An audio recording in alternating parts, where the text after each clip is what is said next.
चले बोले कैमरा लेके कहीं नहीं आते हैं। बीजेपी पीछे हटी है। देख थोड़ा दिखाएगा यार। सर जो बातें अभी हुई संसद में कैसे देखते हैं इसको? देखिए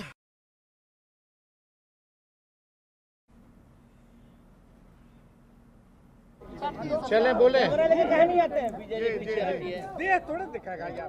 सर जो बातें अभी हुई संसद में कैसे देखते हैं इसको?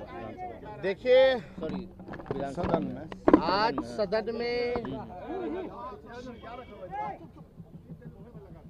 बजट को लेकर के जो हम लोग कटौती प्रस्ताव लाए थे उसके पक्ष में हमको लगभग 1 घंटा का समय अलॉट हुआ कि हम 1 घंटा जो है बोल सकते हैं। आप शुरू से मेरा अगर भाषण देखें, पूरे भाषण में एक बार नहीं इनके मंत्री और उधर से कल की जो घटना हुई आप समझ सकते हैं, जो राज्य का उप मुख्यमंत्री साला शब्द, गुंडागर्दी शब्द क्या क्या नहीं बोला, वो सबके वीडियो में है। आज जो घटना हुई, हम अजीत अंजुम जी के बारे में बोल रहे थे और वहाँ नीचे बैठ करके सम्राट चौधरी, 2 डिप्टी सीएम, एक फाउल माउथ है और एक लाउड माउथ है। ये बात जो है आज साबित हो गया है। जब अजीत अंजुम जी की बात आई कि ग्राउंड रियलिटी वो चेक कर रहे थे कि कई प्रमाण उनके पास है, जरा आप लोग सरकार के लोग देख लो उसको, अब तक आप लोग देखे नहीं हैं, तो सम्राट चौधरी नीचे से बोल रहे थे कि फर्जी है वो आदमी, फर्जी है, फर्जी है। तो हमने यही बोला, आप कौन होते हैं तय करने वाले? हाउ विल सम्राट चौधरी विल डिसाइड कि कौन फर्जी है कौन नहीं है?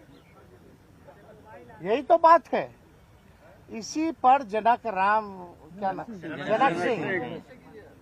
सिंह जो है, छपरा से कहीं से विधायक है, तरैया के विधायक है, इंजीनियरों से, डॉक्टरों से रंगदारी मांगने वाला व्यक्ति है, कमीशन मांगने वाला व्यक्ति है। पूरा छपरा जिला और पूरा इंजीनियरिंग डिपार्टमेंट परिचित है उस व्यक्ति से, सभी लोग परेशान हैं। खड़ा होकर के एक बार नहीं कई बार खड़ा हुआ और खड़ा होकर के मेरे को माँ बहनों की गालियां जो है भाजपा के जनक सिंह ने मेरे को माँ बहनों की लगातार गालियां दी। और एक पीछे से अशोक सिंह जो आते हैं वो माइक तोड़ते हैं। संजय सिंह एक संजय सिंह है विधायक, मोराठा बांधे हुए रहते हैं, लालगंज के विधायक हैं और उन्होंने माइक भी तोड़ा। अब सदन में क्या बच गया बताओ? सत्ता पक्ष के लोग, जब उप मुख्यमंत्री ऐसा है, जब लीडरशिप ही ऐसा है, तो उनके सदस्य कैसे होंगे? लगातार जो है हमारे भाषण को डिस्टर्ब करने का प्रयास किया जा रहा था। और हमने अगर कोई भी अपशब्द अगर कहा हो तो वो साबित कर दे, डिक्शनरी में बता दे कौन अपशब्द। ये तो भाजपा की संस्कृति है, भाजपा के प्रदेश अध्यक्ष का कहना है कि वो गालियों की डिक्शनरी है, हम लोगों का नहीं है ये। हम लोग कई बार जो है सत्र में रहे हैं, हम भी लगभग, मेरे को भी 10 साल पूरा हो गया संसदीय जीवन में या राजनीतिक जीवन में। आज तक हमने किसी को अपशब्द नहीं कहा है। मेरे चरित्र को ये लोग बदनाम करने की कोशिश ना करें। तुम कौन होते हो तय करने वाला? अब बीजेपी के डिक्शनरी में हो गया कि भी अपशब्द है। ये क्या अपशब्द है? ज्यादा जोर जोर से चिल्लाएगा तो पैंट गीला हो जाएगा। ये अपशब्द थोड़ी है, टॉन्ट है, टोनिंग है, व्यंग है, इसको अपशब्द कहेंगे। लेकिन अपशब्द तो हम सुन रहे थे वहां गाली, लेकिन फिर भी हमने रिएक्ट नहीं किया। मेरे माता और मेरे पिता को गालियां पड़ रही थी। माँ, ये अपशब्द थोड़ी है, टॉन्ट है, टोनिंग है, व्यंग है, इसको अपशब्द कहेंगे।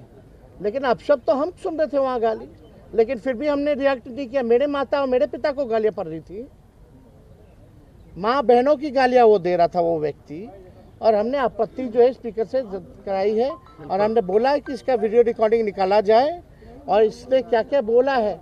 कल सीएम गाली दे रहा है, डिप्टी सीएम गाली दे रहे थे। आज जो है इनका चेला चपाट गाली दे रहा है। और इनके मंत्री जो है कूदते रहते हैं बिना कोई तर्क के। सच सुनने की हिम्मत इन भाजपाइयों गुंडों में नहीं रह गई है। हम मुद्दे की बात कर रहे थे,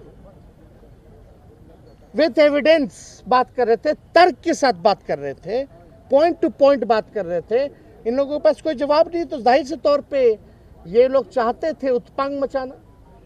पहली बार ऐसा देखा जा रहा है संसद में कि सत्ता पक्ष के लोग ही कूद रहे हैं, सत्ता पक्ष के लोग हल्ला हंगामा कर रहे हैं। अरे विपक्ष का काम है सवाल पूछना, आपका काम है जवाब देना, और आप जवाब नहीं देना चाहते, आप सवाल नहीं लेना चाहते। ये लोकतंत्र के मंदिर को इन लोगों ने गंदा करने का प्रयास किया है। यहाँ के परंपरा को बार बार जो है मिट्टी में मिलाने का प्रयास किया गया है। आज तक इतनी भद्दी भद्दी गालियाँ, अब हम उस गालियों को हम बोल नहीं सकते जो भाजपा के विधायक जो है बोल रहा। अब ये स्थिति आ गई है।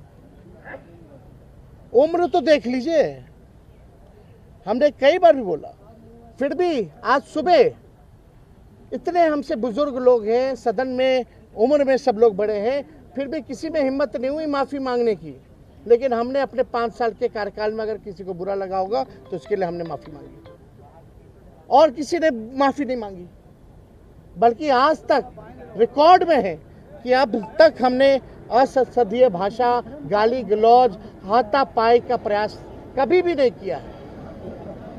और ये लोग लगातार इस तरह का गंदा गंदा गाली, मतलब अब लग रहा है कि कुर्सी अब खिसक रही है, सत्ता में आने वाले नहीं है, ये आखिरी सत्र है, तो कुछ भी कर लीजिए। दिक्कत क्या है भाजपा में, इन लोगों में अटेंशन का प्रॉब्लम है। इन लोगों को फुटेज खाली चाहिए। एक डिप्टी सीएम को मिलेगा तो दूसरा आ जाता है, फिर अशोक चौधरी को फुटेज चाहिए। ऐसे 3-4 को मंत्री हैं जिनको फुटेज की बीमारी है। चाहे कोई भी काम करे, लेकिन टीवी के सामने इनका चेहरा जो है चमकना चाहिए, आंखों को खुश करने के लिए। ऐसा देखा है क्या कभी हम लोगों ने? यही अशोक चौधरी और विजय सिन्हा एक दूसरे को एनडीए के बैठक में क्या बोल रहे थे? तुम भ्रष्टाचारी हो, तुम भ्रष्टाचारी हो, तुम विभाग लूट लिए, तुम विभाग लूट लिए। तो इन लोगों का कौन, इन लोग ईमानदार लोग थोड़ी है। सर, विजय सिन्हा भी उप मुख्यमंत्री ने बाद में कहा कि उनके कल दरअसल डीएनए में ही जंगल राज है, इसीलिए इस तरीके से गुंडागर्दी। ये भी कह रहे हैं तेजस्वी तो कॉन्ट्रैक्ट वाले रहते हैं। हाँ ठीक है, पता चल उनके बोलने से क्या होता है? नाकामी अपने किनारे अगर हम हैं कॉन्ट्रैक्ट वाले, तो हम यहाँ खुलेआम क्यों घूम रहे? जेल में डालो, एनकाउंटर कर दो मेरा। पाताल से क्या ढूंढ रहा? हम तो सामने खड़े होकर तुमसे बहस करते हैं। अगर हम क्रिमिनल हैं, हम कॉन्ट्रैक्ट किलर हैं, तो हम बाहर क्यों घूम रहे हैं भाई? मारो गोली। अगर मारना ही है गोली तो बोलिए, हम अपना लाइसेंसी हथियार उनको दे दे तो मार दे हमको गोली। ऐसे थोड़ी होता है, बिना तर्क के कुछ भी बोल देना, निकल जाना। तर्क पे बात कीजिए। क्या संजय सिंह ने बाइक लेके आपकी तरफ वो भागे थे? अब वो आया है तो बाइक तोड़ के। हाँ बिल्कुल। अब आप सोच लीजिए, सत्ता में बैठे लोग, और आज तो अद्भुत हो गया, वही सम्राट चौधरी ने कह दिया कि भाई पेपर लीक आज तक नहीं हुआ। बोल ही दिया। अभी अब आप बताओ, यानी कोई घोटाला करेगा नहीं, हम घोटाला भी नहीं हुआ तो कभी भ्रष्टाचारी पकड़ा जाएगा, पेपर लीक का गुनाहगार पकड़ा जाएगा जब सरकारी मान रही है कि पेपर लीक नहीं हुआ। जानलेवा हमला करने की कोशिश थी आपके ऊपर। एकदम माइक तोड़ करके आना, वो किस पे फेंकना था? मेरे पे फेंकने की तैयारी थी। क्या आपको मारने की कोशिश थी? अगर नहीं आता, हमारे विधायक नहीं जाते तो फेंक दिए होते। ये स्थिति है। ठीक।